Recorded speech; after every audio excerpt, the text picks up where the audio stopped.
Hello everyone, स्वागत है आप सभी का ऑनलाइन स्टडी जोन में। तो जैसा कि आप लोगों को पता हुआ कि हाल ही में हमने बिहार स्पेशल के सीरीज को स्टार्ट किया, जिसमें हमने 2-3 टॉपिक ऑलरेडी मैंने आपको कराया हुआ है। और आज हम इस वीडियो में देखेंगे कि मगध पर शासन करने वाले वंश कौन-कौन से रहे, जैसे कि जनरली हम जानते हैं, लेकिन हम इसमें सिर्फ और सिर्फ बिहार को देखते हुए कवर कर रहे हैं। अगर आपको पूरा पढ़ना है तो फिर तो हिस्ट्री पढ़ते ही हैं, लेकिन हम यहाँ पे बिहार के संदर्भ में पढ़ रहे हैं, तो जो चीजें इंपॉर्टेंट हैं उसको ध्यान में रखें। राइट, तो चलिए फिर शुरू करते हैं। सबसे पहले बात करते हैं कि मगध पर शासन करने वाले वंश में सबसे पहला वंश आता है बृहद बृहदत्त वंश। ठीक है, बृहदत्त वंश में मतलब कहा जाता है कि महाभारत तथा पुराणों के अनुसार मगध का सबसे प्राचीनतम वंश बृहदत्त को माना जाता है, जिसके संस्थापक बृहदत्त थे और सबसे प्रतापी जो शासक थे जय जरासंध हुए। जरासंध जो कि आप महाभारत में जानते हैं अच्छे से। ठीक है, जरासंध हुए। और बृहदत्त वंश की जो राजधानी हुआ करती थी वो था आपका राजगीर, जिसे हम लोग राजगीर के नाम से आज जानते हैं। जरासंध का जो अखाड़ा है वो राजगीर में स्थित था, जिसका परिणाम आज भी हमें देखने को मिलता है। ठीक है, अंतिम राजा की बात करें तो रिपुंजय था, यानी बृहदत्त वंश का अंतिम राजा रिपुंजय था, जिन्हें उनके मंत्री सुनुक सुनिक ने मार दिया था। सुनिक सुनिक ने मार दिया था। तो यहाँ पे 2-3 चीजें बस ध्यान में रखना। बृहदत्त वंश जो कि मगध पर शासन करने वाला सबसे पहला वंश था, राजधानी इनकी राजगिरी थी, अंतिम जो राजा थे रिपुंजय थे। ठीक है, चलिए आगे की तरफ बढ़ते हैं। अब देखिए नेक्स्ट जो आता है, नेक्स्ट कह रहा है कि हर्यक वंश। हर्यक वंश मगध पर शासन करने वाले जनरली हम जानते हैं हर्यक वंश सबसे पहले थे, लेकिन महाभारत और पुराणों के अनुसार बृहदत्त वंश था। बौद्ध ग्रंथ के अनुसार मगध पर सबसे प्राचीन वंश हर्यक वंश को माना जाता है। तो कंफ्यूज नहीं होना है, जिस तरह से क्वेश्चन पूछे उसके अकॉर्डिंग हमें आंसर देना है। अगर क्वेश्चन पूछ लिया जाए कि बौद्ध ग्रंथ के अनुसार मगध पर शासन करने वाला पहला वंश किसे माना जाता है, तो फिर वहां पे हमें हरेक वंश को टिक करना पड़ेगा। ठीक है, तो जैसे क्वेश्चन पूछे वैसे आंसर देना। राइट, हरेक वंश के संस्थापक बिंबिसार को जाना जाता है और इनसे कई सारे क्वेश्चंस पूछे जाते हैं, तो आराम से देखिए। ठीक है, बिंबिसार मगध पर शासन पहला शासक था जिसने स्थायी सेना रखना प्रारंभ किया। और स्थायी सेना बहुत ज्यादा इनकी थी, इसलिए इनको बौद्ध ग्रंथों में अक्सर सेनिया कहा जाता था। ठीक है, इनको सेनिया कह करके पुकारा गया। और आपको पता होगा कि ये प्रश्न भी पूछा जाता है कि किस मगध वंश के किस शासक को सेनिया कहा गया, तो बिंबिसार को कहा गया। इसके शासन काल में पहली बार मगध का साम्राज्य जो है वो विस्तार करना शुरू हुआ। राइट, बिंबिसार ने अपने साम्राज्य को विस्तार करने के लिए 2 नीतियां अपनाई थी, जिसमें एक तो युद्ध नीति थी और दूसरा था वैवाहिक नीति। ठीक है, एक युद्ध नीति और दूसरा वैवाहिक नीति। तो बिंबिसार के बारे में अच्छे से थोड़ा सा जानकारी रखेंगे। अब यहाँ पे हम देखेंगे कि बिंबिसार ने वज्जी संघ की राजकुमारी चेलना से विवाह करके वज्जी को मगध का हिस्सा बना लिया था। तो यहाँ पे हमने देखा था कि उनकी 2 नीतियां थी, एक तो युद्ध नीति करते थे और दूसरा वैवाहिक नीति कर लेते थे। तो यहाँ पे हम देख सकते हैं कि वज्जी को किस आधार पर मगध का हिस्सा बनाया गया, तो वैवाहिक नीति के अकॉर्डिंग।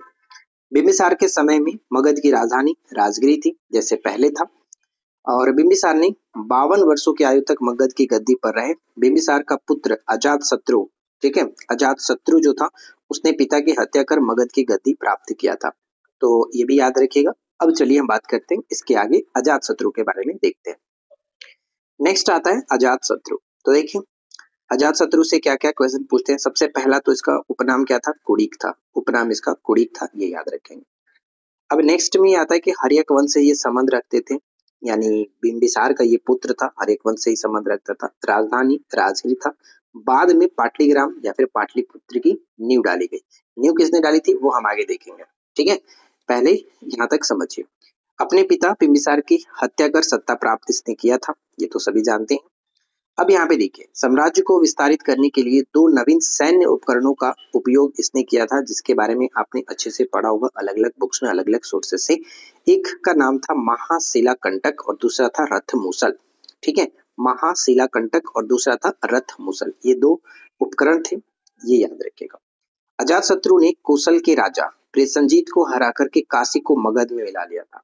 तो पूछा जा सकता है कि मगध वंश के किस शासक ने कौशल के राजा प्रसेनजीत को हराया और काशी को मगध में मिलाया, तो है अजातशत्रु। राइट, अजातशत्रु। ये जैन धर्म के अनुयायी थे, ये भी याद रखिएगा, जैन धर्म के अनुयायी थे। अब आगे बढ़ते हैं और नेक्स्ट स्लाइड में देखिए क्या दिया गया। नेक्स्ट पॉइंट में कह रहा है कि अजात शत्रु ने अपने सुयोग्य मंत्री जिसका नाम था वर्षकार की सहायता से वज्जी संघ वैशाली पर विजय प्राप्त की। इससे पहले मैंने आपको बताया था कि 16 महाजनपदों में 3 महाजनपद थे जो कि बिहार में स्थित है, उनमें से एक था वज्जी संघ जो कि वैशाली, आज वर्तमान में जो वैशाली है उसी को वज्जी कहा जाता था। और ये मगध पर 32 वर्षों तक शासन करते हैं, यानी अजात शत्रु 32 वर्षों तक शासन करता है। 483 ईसा पूर्व में, यहाँ पे इंपॉर्टेंट पॉइंट आता है कि 483 ईसा पूर्व में पहला बौद्ध संगीति जो होता है अजात शत्रु के शासन काल में ही राजगृह में संपन्न होता है। तो ये याद रखिएगा, पूछा जाता है कि जो पहला बौद्ध संगीति हुआ किसके शासन काल में हुआ, कब हुआ, तो ये दोनों याद रखिएगा कि पहला जो था 483 ईसा पूर्व में अजात शत्रु के शासन काल में राजगृह में संपन्न हुआ था। तो ये तीनों चारों इंपॉर्टेंट हो जाता है, राइट। अब आगे बढ़ते हैं। अब नेक्स्ट आता है अजात शत्रु के बाद उदयन, और उदयन से भी कई सारे क्वेश्चन पूछे जाते हैं, तो ध्यान से देखिएगा। उदयन जो कि जैन धर्म के अनुयायी थे अजात शत्रु की तरह, पिता अजात शत्रु का हत्या कर मगध के शासन पर बैठा। तो आप देख पाएंगे हर्यक वंश के जो संस्थापक थे बिंबिसार, उसकी हत्या उसके पुत्र अजात शत्रु ने किया, और अजात शत्रु की हत्या फिर उसके पुत्र उदयन ने किया, जो कि हम यहाँ पर एक शॉर्ट में भी बना रखा हूँ ताकि आप समझ पाएंगे कि बिंबिसार, फिर उसके बाद अजात शत्रु के बाद उदयन, और उदयन के बाद अंतिम शासक आता है नागदशक। ठीक है, अब यहाँ पे देखिए 2 प्रश्न यहाँ से पूछ जाते हैं कि गंगा और सोन नदी के संगम पर पाटलिपुत्र नगर की स्थापना की, यानी पूछा जाता है कि सबसे पहले तो ये पूछा जाता है कि पाटलिपुत्र जो शहर है या फिर पाटलिग्राम जो शहर था उसका नींव किसने रखा था, तो उदयन ने रखा था। और किन 2 नदियों के संगम पर रखा था, तो ऑप्शन में हमेशा ये दोनों हेरफेर करके देता है, गंगा और सोन नदी के संगम पर, तो ये याद रखना। ठीक है, और मगध की राजधानी बना, नींव रखने के बाद पाटलिपुत्र की जो स्थापना हुई उसके बाद राजधानी बना।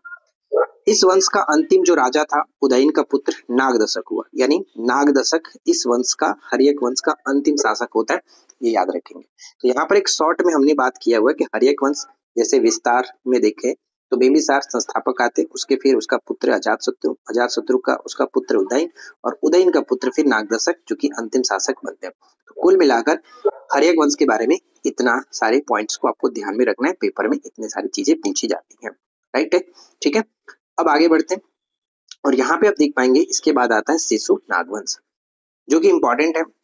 तो ध्यान से समझिए, शिशु नागवंश, इस वंश की जो स्थापना है नागदशक के अमात्य शिशुनाग को अपदस्थ करके मगध पर शिशुनाग वंश की स्थापना की जाती है।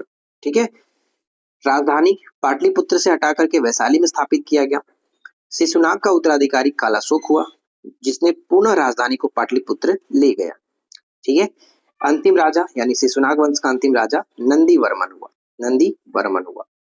देखिए गाइस, अगर आप लोगों को ये सारी चीजें अच्छी लगती हैं जो भी हमने नोट्स फॉर्मेट में प्रोवाइड करा था, अगर आपको अच्छा लगता है तो प्लीज वीडियो को लाइक किया करिए, अपने दोस्तों के साथ शेयर किया करिए। और काफी लोगों का डिमांड होता है कि बना बनाया पीडीएफ मिल जाए जो कि हमारे ये नोट्स है, तो आप हमारे एप्लीकेशन पर जा सकते हैं जहां पर आपको हमारी सभी नोट्स, सभी स्टडी मटेरियल्स मिल जाएंगे जो कि आपके एग्जाम में हेल्प करेगा। तो देर बिल्कुल नहीं करना, आप हमारे एप्लीकेशन पे जाइए, वहां पे अपने पसंद की जो कोर्स ज्वाइन करना चाहते हैं आप उसको ज्वाइन कर लीजिए, उसमें आपको मिल जाएगा। ठीक है, चलिए आगे बढ़ते हैं। अब देखिए नेक्स्ट हम यहाँ पे बात करते हैं जो कि कालाशोक।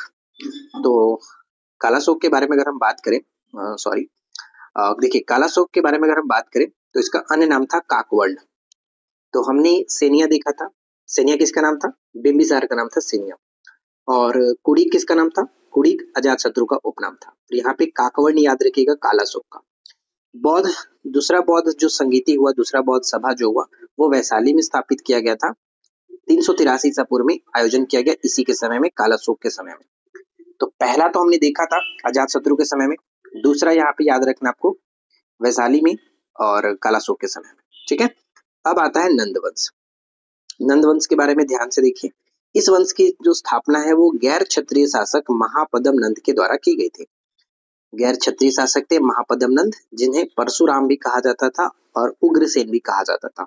ये प्रश्न पूछा जाता है कि उग्रसेन किसकी उपाधि थी, तो ये याद रखना आपको महापदम नंद के। सभी क्षत्रियों को नाश करने का प्रण लिया तथा सर्व छत्रांतक की उपाधि इसने धारण की थी। तो ये भी प्रश्न पूछा गया कि सर्व छत्रांतक की उपाधि किसने धारण की है, तो ये है महापद्म नंद जो कि नंदवंश के संस्थापक थे। राइट, चलिए इसके बाद नेक्स्ट जो पॉइंट है वो उस पर नजर डालते हैं। महापद्म नंद मगध का पहला शासक था जिसने कलिंग को मगध में शामिल कर एक क्राट की उपाधि धारण की थी। तो यहाँ पे आप देख पाएंगे मैंने एक छोटा सा पॉइंट बना दिया है और आप समझ पाएंगे कि महापद्म नंद की जो उपाधियां रही वो क्या क्या रही। सर्वछत्रांतक, उग्रसेन, परशुराम और एकराट, ये चारों उपाधियां पेपर में अलग अलग टाइम पे अलग अलग चीजें पूछी जाती हैं, तो इन चारों उपाधियों को अच्छे से याद रखेंगे। ठीक है गाइस, इंपॉर्टेंट है। अब यहाँ पे आता है घनानंद, जो कि हम जानते हैं, तो घनानंद के बारे में भी देख लेते हैं। देखिए, घनानंद एक घमंडी और क्रूर शासक था। 326 ईसा पूर्व में सिकंदर का भारत के क्षेत्र पर आक्रमण हुआ। सिकंदर की सेना व्यास नदी को नहीं पार कर सकी और आक्रमण नहीं हुआ। तो प्रश्न ये पूछा जाता है कि सिकंदर की जब सेना ने आक्रमण किया तो मगध पर किस वंश का शासक था, तो नंदवंश का शासक, और शासक कौन थे, घनानंद थे। राइट, ये ध्यान रखेंगे। घनानंद ने मगध की प्रजा पर 124 प्रकार के भारी भरकम कर लगाए थे। चनागे की मदद से, यानी चनागे की सहायता, जिसे हम विष्णुगुप्त या फिर कौटिल्य के नाम से जानते हैं, तो चनागे की मदद से चंद्रगुप्त मौर्य ने घनानंद को अंत कर मगध पर एक नए राजवंश की स्थापना की जिसे मौर्य वंश कहा जाता है। ये हम सब कुछ जानते हैं। अब इसके बाद हम देखेंगे मौर्य वंश, जो कि नेक्स्ट क्लास में होगा। तो आई होप कि फ्रेंड्स आप लोगों को इतना सारा चीजें जो भी मैंने आपको यहाँ पे बताया इस छोटे से वीडियो में आपको समझ में आया होगा। मैंने ऊपर ऊपर सारी चीजें बता दी है जो पेपर में पूछी जाती है। डिटेल्स के लिए आप आराम से हिस्ट्री पढ़ लेना, तो आपको और अच्छे से समझ में आएगा। लेकिन मोटा मोटी जो पूछा जाता है वो सब कुछ मैंने नोट्स फॉर्मेट में करा दिया। नोट्स का मतलब ही होता है क्विक रिवीजन के पर्पज से सारी चीजें ओवरऑल करा देना, तो मैंने वो सब कुछ करा दिया। अगर आप लोगों को ये वीडियो अच्छा लगा हो तो प्लीज इस वीडियो को लाइक करें, फ्रेंड के साथ शेयर करें। चैनल पे पहली बार अगर आप आए तो सब्सक्राइब करके नोटिफिकेशन बेल आइकन को ऑल पे सेट कर लीजिए।